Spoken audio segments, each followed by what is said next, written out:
Hi, my name is Amanda Witzman, and my presentation is a look into the history and impact of the Grimm brothers and fairy tales. This slide is a presentation overview. There's going to be 4 parts to my presentation. Part 1 is going to be a quick overview of the Grimm family and the life of Jacob and Wilhelm Grimm. Part 2 will be about Clemens Brentano and Eugen von Arnim's influence on the Grimm brothers and a discussion on their collection of German songs, The Boy's Magic Horn. Part 3 will be about why fairy tales are important, specifically relating to children. And part 4 will be me paraphrasing 4 very popular Grimm tales and then analyzing these 4 stories. Overview of the Grimm family. So the Wilhelm family consisted of Philip and Dorothea, which were mom and dad to 6 children. 2 of the 6 children were Jacob and Wilhelm, who would grow up and go on to be known as the Brothers Grimm. The children, other than Jacob and Wilhelm, were Karl, Ferdinand, Ludwig, and Charlotte Grimm. The Grimm family settled near Kassel, Germany. Both Jacob and Wilhelm grew up going to school and enjoyed country life. Unfortunately, their father, Philip, passed away when the boys were around the age of 10 in 1796.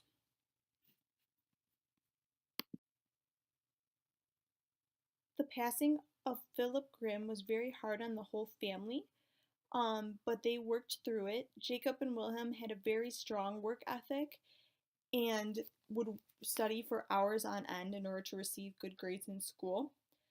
Both of the boys did continue their education at law school in Marburg, and they did this on their own dime. And it was here where they began collecting stories or German folk tales. Their professor encouraged them to study history, specifically Old Germanic literature. So the boys were very interested in this and decided to listen to their professor's advice. Jacob and Wilhelm continued to research folktales while Jacob worked to support his whole family.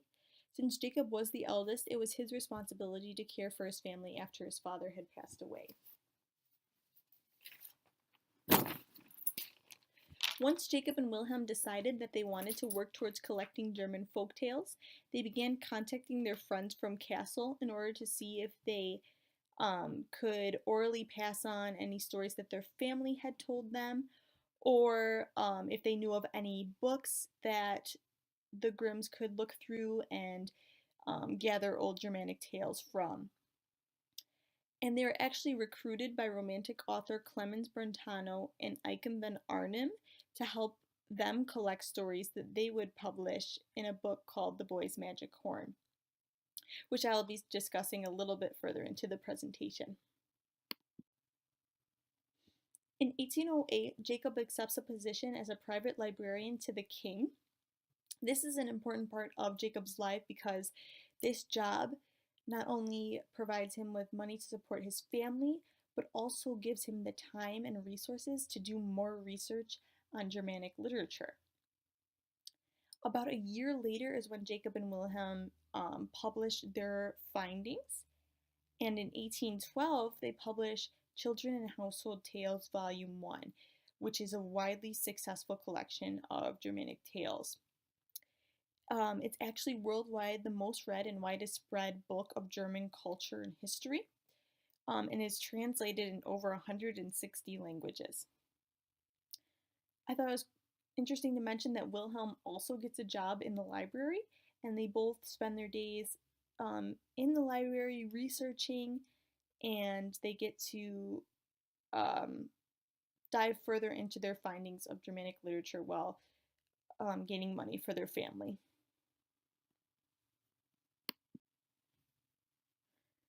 In 1825, Wilhelm gets married, and he eventually has 3 children. Jacob never gets married, which I find interesting because the brothers, though they have different social lives, still remain dedicated to each other and to their project. They never lose passion for collecting these Germanic tales, and both remain very dedicated to their research. The brothers both move on to become professors by the time that they're 50 years of age. They were both very highly regarded as professors of German literature, and this is rightfully so because they spent a lot of their lives researching German history, folk tales, and literature. Throughout their lifetime, Jacob and Wilhelm collected over 200 works that they either wrote down from oral stories or gathered from old literature, as mentioned previously. And I just think that their work is exemplary, and they were able to collect these stories that are now passed on for generations to come. So they made a huge impact on literature.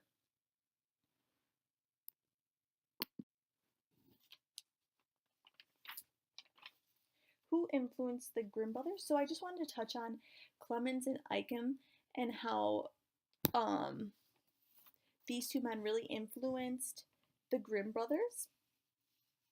So while the Grimm brothers were studying in Marburg, they became close to their law professor, Karl von Sabny, and it was he who introduced the Grimm brothers to Clemens and Eicham. Clemens and Eicham were compiling old German folk tales and legends in their own book of poems and songs called The Boy's Magic Horn. And it was from Clemens and Eicham that the Grimms learned how to professionally record uh, old tales in a way that um, was authentic and stayed true to the story, but also had their own stylistic flair. It was crucial to Jacob that the stories they recorded were as close to the original as possible. Authenticity and an honest portrayal of the tales was something that Jacob cherished. Wilhelm also believed in the importance of authenticity, but did edit some of the stories due to their sexual content. He kept all the violence, but tried to edit out sexual content that society at the time would deem inappropriate. An example of this is in Rapunzel. She gets impregnated before she's married, and this at the time was very scandalous. So Wilhelm actually chose to remove this from the original story. And I just thought that was really interesting, especially when relating back to our discussion about the 19th century and the prudish nature of people during the time.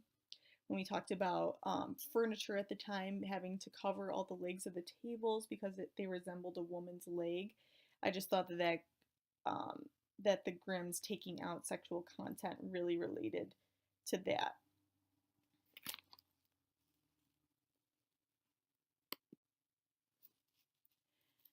And something else that I found fascinating when it comes to Clemens and Eicham was that their work uh, was very important, and a lot of people really found it captivating. Composer Gustav Mahler found and read Des Knaben Wunderhorn, or The Boy's Magic Horn, and he became obsessed with this collection of work. He really admired how diverse each story was, but how each shared an important message or lesson. And he was so inspired by the work that he decided to create a collection of leads based off of these stories. And more than just Mahler wrote or composed symphonies based off of Des Knaben Wunderhorn. So I just think it really shows how fairy tales do inspire other people. I just wanted to touch on how Clemens and Eicham's work inspired Mahler to create a symphony, because I feel like fairy tales tend to inspire others to create based on the original stories. They're so universally loved that people find that they are connected to them in one way or another. That is why I believe that there are so many remakes when it comes to fairy tales. The story of Cinderella has actually been retold over 1,000 times. So just like Mahler, thousands of people find the importance in fairy tales and want to continue to share these timeless tales for generations after them. On this slide, I've also included a link to Gustav Mahler's Des Knaben Wunderhorn.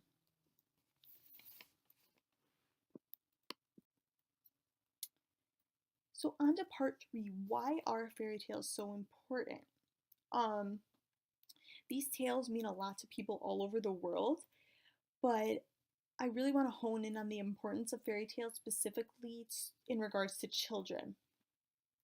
I believe that fairy tales allow children to develop morals, imagination, and it's even said that fairy tales help children understand the importance and meaning of life.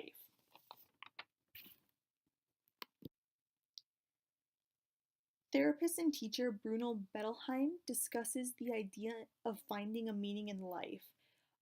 This is a very difficult discovery, and by no means does the struggle to find meaning in life get easier as you grow older. But Bettelheim points out that it's crucial to try to help children see what the meaning of life could be so that they can continue to find meaning in life as they grow up.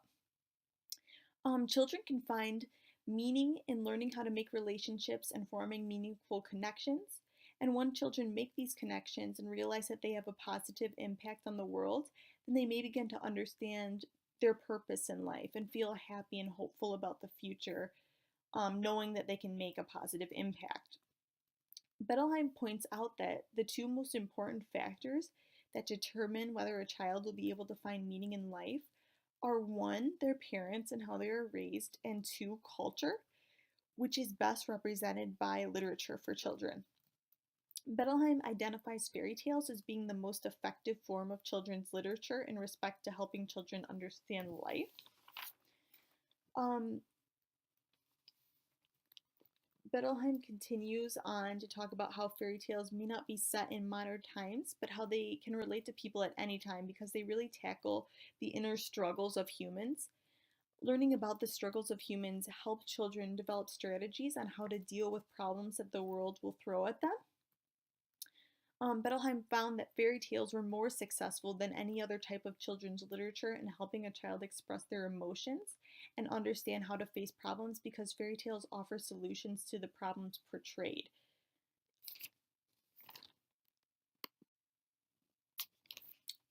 When reading fairy tales, children often connect to the hero of the story because the heroes are the ones who go through struggles. Just as the child does in life, the hero will go through struggles in the story.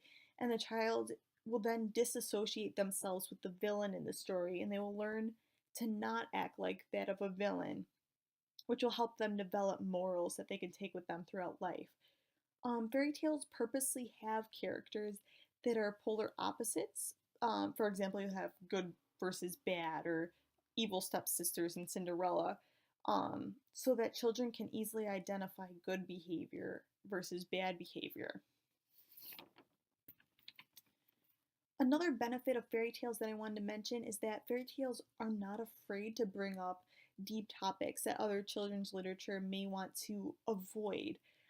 Topics such as loneliness, anxiety, fear, insecurity are all portrayed in fairy tales, and these tales even offer children a way to deal with these feelings or give them an example of the feeling in something that is concrete.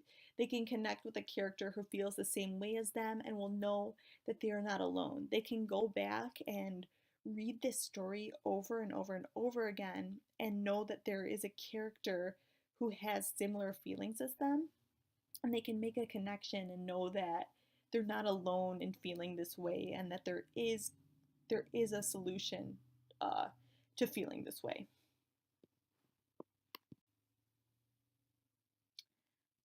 Next, I just want to analyze four Grimm tales and point out what exactly a child might get out of reading a fairy tale such as this. The four fairy tales that I want to focus on are The Frog King, which is sometimes called Iron Henry. The second story is Hansel and Gretel. The third is Cinderella, and the fourth is The Wolf and the Seven Little Kids.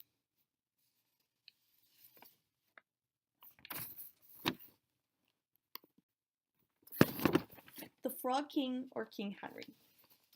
So, there was a beautiful young daughter of a king who was playing in the forest with her favorite little gold ball. When she tossed the gold ball in the air, she did not catch it, and it rolled into a deep well. The little princess cried out in horror until a frog appeared. The frog agreed to get the princess's ball if she promised to love him and let him be her companion. The princess agreed, but thought to herself that an ugly frog could never keep a human company. The frog brought her the ball, and the princess ran away without even thanking the frog. The next day the frog knocked on the door, begging the princess to let him in, and the princess told her father all that had happened, and in response her father said, "That which you have promised must you perform." The princess let the frog in and unhappily let the frog join her for supper and in her bed. The king says to his daughter, who is clearly disgusted by the frog, "He who helped you when you were in trouble ought not afterwards to be despised by you." The princess reluctantly took the frog up to her room to sleep. In her rage at the situation, she threw the frog against the wall in an attempt to make him be quiet. But when he hit the wall, he was no longer a frog, but a young, handsome prince. The prince had been transformed into the frog by a witch and had needed the princess to reveal his true form. When the young prince is heading back with the princess to his kingdom, he meets up with his old servant, faithful Henry, who was so deeply saddened by the prince being turned into a frog that 3 iron bands formed around his heart so that it wouldn't burst with grief. As Henry is driving the young king and princess back, the bands around his heart burst because of the happiness he feels for his master. And that is the end of the story. And because I'm very interested in the psychological effect fairy tales have been said to have on children and the lessons that they teach, I would like to point out some morals or meanings from the tale, and how it may help a child through their life. And maybe point out what Bruno Bettelheim would think of this story and how it would affect children. So to me, as a first-time reader of this tale, I pulled out a few morals in the story. The first one is to keep your promises, or to only make promises that you can and want to keep. The little princess thinks that it's okay that she can trick the frog into getting her way. She wants the frog to get her the gold ball, but doesn't want to follow through with her promise to be the frog's friend. So throughout the story, her father makes it known that if you promise something, you must live up to that promise. So I think this tale is trying to teach children to be honest and to not promise something that you don't intend on providing. Another idea that children can pick out from this story is the meaning of true friendship. A young child may see themselves in the frog prince if they're trying desperately to please others so that they can be accepted and try to make friends. Um, so they might see themselves in the frog in that way, that they're trying so hard to be people's friends and they don't want to be friends with them. But when Iron Henry is introduced, children may come to the realization that the most important friends are the ones who don't need you to do something for them in order for you to be friends with them. Iron Henry only wanted the prince's happiness, so they can see like who a true friend is and who may not be a true friend. And then when I did further research on this tale, I came across an alternate meaning that I didn't think of. I found others believe that the Frog King is actually a tale about growing up and becoming more comfortable with womanhood. Many compare the little gold ball that the princess tosses around to be a symbol for womanhood or growing up. So when she loses the gold ball, it's a symbol for her losing her innocence and childhood, and she's so reluctant to lose this childhood and to accept the frog, which is her womanhood or her growing up and finding love and getting married, that she's mean to the frog because she doesn't want it. But as the tale goes on, she understands the importance of growing up and becoming a woman, and that's when the frog transforms into a handsome prince, because she no longer sees being a woman as a gross frog, but as a handsome prince with opportunity um, and a better future. So that was another lesson or sort of idea that kids could get out of the Frog King. The next tale I want to talk about is Hansel and Gretel. So, the tale of Hansel and Gretel opens with the mother and father talking. The father asks how he'll be able to feed his children when they run out of food, and the mother says to leave their children in the forest. They will not be able to find their way home, and then they won't have to worry about giving up their food, the mother says.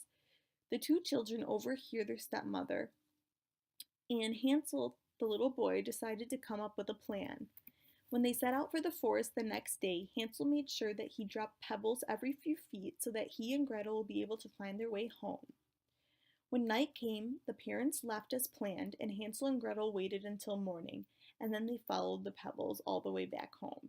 The stepmother was shocked and angered that they came home, but their father rejoiced. The next day, the same thing happened again, but this time the stepmother stopped Hansel from collecting pebbles. But instead, Hansel left a trail using breadcrumbs from the morsel of bread he had been given that day. When the morning came, Hansel and Gretel went to find their way home, but found that birds had eaten the trail of breadcrumbs Hansel left behind. After traveling in the woods for days, Hansel and Gretel discovered a house. It was a house made of bread and covered in cake. Hansel and Gretel started eating the house, and an old woman came out and welcomed them in, offering them sweets and a cozy bed to lay in.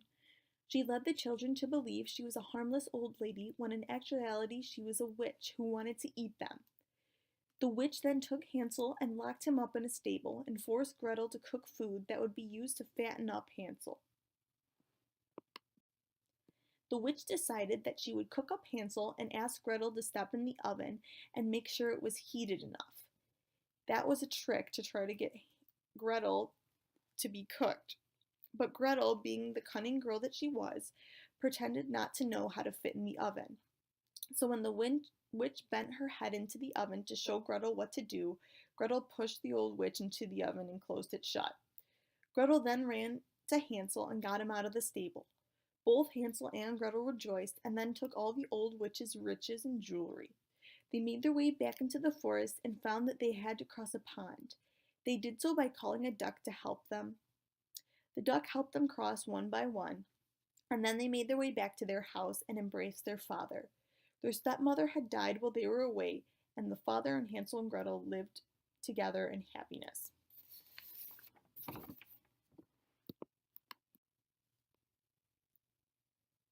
So to me, the tale of Hansel and Gretel is really about persistence. Hansel and Gretel do not let their stepmother or the evil witch scare them. They use their wit and devotion to each other to save themselves. I feel like this tale is really a great one in regards to Bettelheim's ideas that fairy tales help children understand the meaning of life and how to cope with problems. Hansel and Gretel are seemingly two helpless children who make their way out of a difficult situation using their intelligence. This tale teaches children to trust their intuition and reminds them that they can achieve the impossible or what may seem impossible by being creative and by believing themselves. Not only that, but it also lets them know that even in the toughest times, you'll be able to work your way through it towards a happily ever after.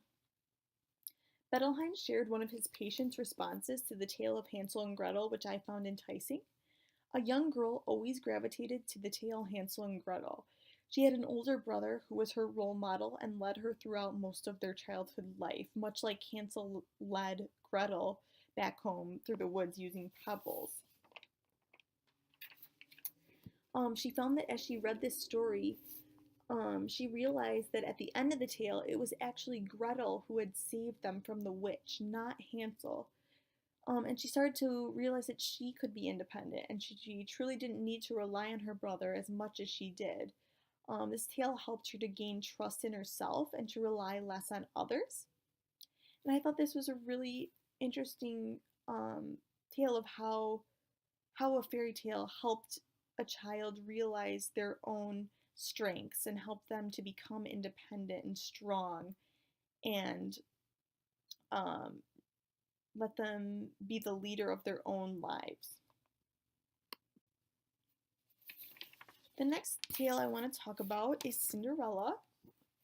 So the tale of Cinderella begins with the mother of Cinderella passing away.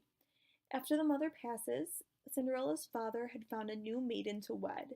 This woman had two daughters, both who were very beautiful, but were very cruel and treated Cinderella poorly. They ridiculed her and forced her to do chores around the house. She was doing chores so often that she was constantly covered in ash and dust, so her sisters and stepmother began referring to her as Cinderella. Cinderella's father went away to a fair, asking each girl what they wanted him to bring back. The stepsisters requested jewels and dresses, while Cinderella asked to have the first branch that brushed upon him on his journey home. Cinderella planted this branch at her mother's grave and wept her tears, which caused the branch to grow into a beautiful tree. On that beautiful tree sat a white bird who would grant Cinderella what she wished for. Later, the king gave orders for a 3-day festival and invited all the women in the kingdom so his son could choose a bride. Of course, the stepmothers and sisters forbade Cinderella to go unless she could pick up all the lentils that the stepmother had dropped into the ashes before it was time to go. Cinderella called all of her bird friends to help, and she was able to complete the task. Her mother laughed at her and said, "How could you go when you have no clean clothes?" Then dumped 2 more bowls of lentils in the ash and said if Cinderella could pick up these bowls, then she could go. Cinderella summoned her bird friends again and completed the task. Cinderella's stepmother laughed again, saying it would be embarrassing to bring her because she is dirty and can't dance. Then the stepmother and daughters left for the ball, while Cinderella was left to weep at her mother's grave. While at her mother's grave, the bird dropped Cinderella a golden dress, along with silver slippers. Cinderella went to the ball, and the prince wanted to dance with no one but her, and the best part was that the stepmother and daughters could not even recognize her. When the night came to an end and Cinderella wanted to come home, she ran away from the prince, put her gown back on her mother's grave, and changed into her dirty gown at home. The same thing happened on the second night of the festival. On the third night, Cinderella was given an even more extravagant gown and gold slippers. She danced the night away with the prince, but at the end of the night when she tried to escape, the prince had been prepared and smeared pitch all over the staircase. Cinderella escaped but left a single shoe behind. The prince told his father that the only girl he would marry was the girl who had left the golden slipper. The king went all over the kingdom searching for the foot that fit the golden slipper.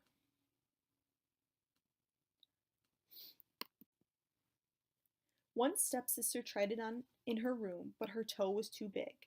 Her stepmother had told the daughter to cut off her toe, so she did. The prince began riding off with her, thinking that she was the maiden who had lost her golden slipper, but noticed the blood pouring from her shoe. Knowing that she was an impostor, he brought the eldest daughter back. The next stepdaughter tried the shoe on, but her heel was too large, so she cut off her heel. Due to the blood, the prince knew that she too was an impostor. The prince then asked if there were any other maidens in the house. The family said yes, that there was a kitchen wench, but she cannot be your bride. The prince insisted that she try on the shoe, so Cinderella came down. She tried the slipper, and it fit perfectly. The prince recognized Cinderella's face and rode with her away from those who truly did not love her. When Cinderella's wedding came around, the stepsisters showed up, wanting to share in Cinderella's good fortune. The pigeons who had helped Cinderella saw them and plucked out their eyes because of their wickedness. So to me, the story of Cinderella is a great story for children to recognize good behavior from bad behavior. There is that distinct good versus evil character in this tale.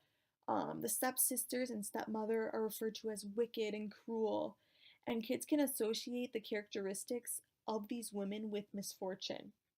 The stepsisters cut off their own heels and toes and lost their sight and didn't end up with the prince because of their mean behavior. Children can learn that by being mean, it doesn't allow you to reap rewards. Another lesson about life that children can learn from Cinderella is that there are people out there who will love you regardless of your social status or your flaws. The prince loved Cinderella even though she was referred to as a kitchen wench, and Cinderella proves to little boys and girls all over the world that what really matters most is your heart, not your status or what others think of you. This is a crucial lesson to learn in life because in order for life to be meaningful, you truly have to accept yourself and surround yourself with those who accept you. The final story that I would like to go over is The Wolf and the Seven Little Kids. So, there once was a mother goat who had 7 children. One day, the mother goat wanted to go into the woods, but warned her children to beware of the wolf while she was gone. She told them that he often disguises himself, but they will be able to identify the wolf by his harsh voice and his black furry feet. The children promised their mama that they would be safe, and she left for the woods. Time passed, and the children heard a knock-knock at the door, followed by a rough voice telling the children to open the door for their mother. The children yelled from behind the door that they knew it was the wolf because their mother has a soft, sweet voice. The wolf left the door and bought himself a lump of chalk and swallowed it in order to make his voice soft. The wolf returned to the goat's house, telling the children that he had brought each of them a present from the woods. The children saw the wolf's dark furry paws on the window and knew that that could not be their mother because she has white feet. The wolf left the house and went to the bakery, rubbed his feet with dough, then went to the miller and covered his feet in white meal, disguising his dark paws. The wolf came back to the house a third time, but this time his voice was soft and sweet. His paws were white just like a goat's. The children, thinking the wolf was their mother, let him in. The children quickly tried to hide, but the wolf found all but one and swallowed them whole. After the wolf ate 6 of the 7 goats, he laid beneath the tree outside and began to sleep. Mother Goat came home to a disheveled house and no little ones in sight. The littlest goat said that she was in the clock case. Then the baby goat explained what happened, and the mother wept. Then she walked outside with her little one and saw the wolf lying under the tree. She noticed he was sleeping, but also something else. His stomach was moving as if something was trying to get out. The little goat ran home and brought her mother scissors, a needle, and thread. When the mother goat began cutting the wolf's belly, all 6 goats sprang out. It turns out that the greedy wolf had swallowed them whole, so none of them were injured. After the family rejoiced, Mama Goat told the children to bring back rocks to fill the wolf's belly with. They filled the wolf with stones, and they sewed up his belly so he wouldn't know what had happened. When the wolf woke up, he was very thirsty. He walked over to the well, noticing the stones knocking against one another in his stomach. When he went to satisfy his thirst by drinking in the well, he leaned in and fell because of the heavy weight of the stones. The wolf then drowned, and the goats rejoiced. So I think this story teaches kids about strangers and warns them of the bad in the world. Children who read this story, I feel, will relate to the little goats. They'll feel scared of the wolf and will want to protect the other little goats from harm. They'll realize that not all people in life are honest, and some will even try to trick them. But in the end, those who try to trick or scheme will not be rewarded. Kids who read this may also learn to listen to their parents when they are trying to protect them or when they tell them not to talk to strangers, because they will understand that some strangers can be like the wolf and can not be honest and try to trick them into doing things that aren't good for them. I want to say a huge thank you for listening to my presentation. I hope that I was able to give you some more information on the Grimm brothers. I found these tales to be fascinating, and I liked how I was able to see elements of romanticism in these tales. They were dark and had elements of old Gothic literature, but they also had other elements of romanticism that I enjoyed seeing. I also believe that fairy tales do help children to cope with different aspects in life. They teach children morals and valuable lessons they'll be able to take with them throughout their lives. And when they're adults, they can pass what they have learned on to their own children. And I really um, enjoyed reading through some Grimm tales and finding what I thought to be important morals of the story. And if you have any questions um, or any more input on the Grimm brothers, I would love to hear it. So thank you so much for listening.